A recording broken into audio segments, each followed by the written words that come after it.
मी दिगंबर गंगाराम बोबडे या ठिकाणी आज सिंधी काळेगाव स्थानी महात्मा ज्योतिराव फुले आदरणीय व्यक्तिमत्व यांची आज आपण 199 म्हणजे 200वी जयंती या ठिकाणी आपण साजरी करत आहे।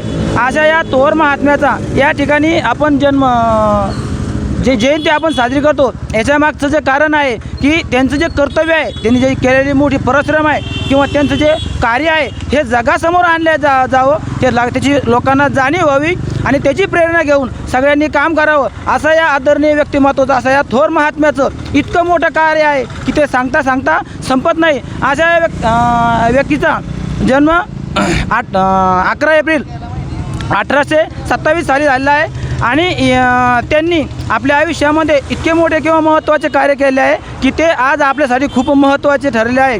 अशा या महात्म्याचा एकंदर शिक्षणासाठी इतका मोठं योगदान आहे की ते योगदान आज अवर्णनीय आहे किंवा आपण त्याला म्हणू ते आज सुवर्णाक्षरामध्ये लिहिले गेलेलं आहे। अशा या आदरणीय आत्म्याला सगळ्यांकडून आणि माझ्याकडून मानाचा मुद्रा आणि या थोर महात्म्याची सर्वांनी नुसती जयंतीरूपी नोंद न घेता त्यांच्या कार्याची दखल घेऊन त्यांची प्रेरणा, त्यांचे विचार ते घरोघरी पेरावे आणि ते आत्मसात करून त्याप्रमाणे वागण्याची तयारी ठेवावी किंवा तसं वागावे। या ठिकाणी मी माझे 2 शब्द संपवतो। महात्मा ज्योतिबा फुले यांची आपण आज जयंती साजरा करत आहे। यांनी पुण्यामध्ये 1848ला मुलीची पहिली शाळा सुरू केली। धन्यवाद। 1873ला त्यांनी पहिली मुलीची शाळा सुरू केली। 1848ला त्यांनी मुलीची शाळा पुणेमध्ये सुरू केली। 1873मध्ये त्यांनी समता परिषदची स्थापना केली।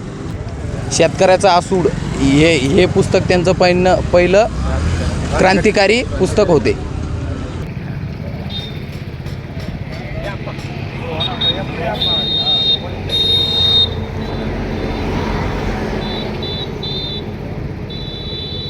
बोला महात्मा ज्योतिबा फुले की जय ज्योती, जय क्रांती, जय ज्योती, जय क्रांती।